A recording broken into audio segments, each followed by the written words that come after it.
मंडळाचे सदस्य मृणालजी जाधव यांना विनंती करतो की त्यांनी सहयोग दादांचं स्वागत करावं।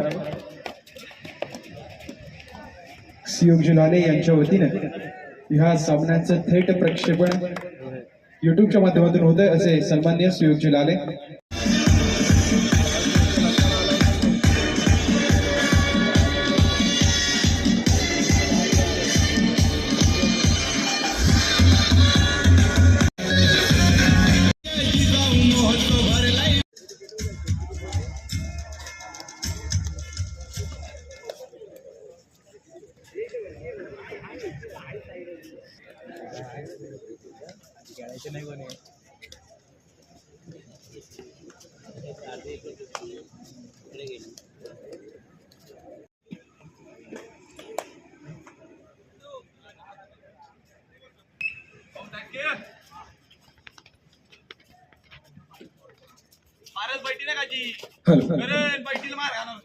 पुन्हा जाऊया आपण क्रीडा दरम्यान चालू असताना आपल्याला अनुभव आहे अर्थातच विपुल सुर्वे नावाचं वादळ यावेळेला मैदानाच्या बाहेर शांत असताना आपल्याला पाहायला मिळेल।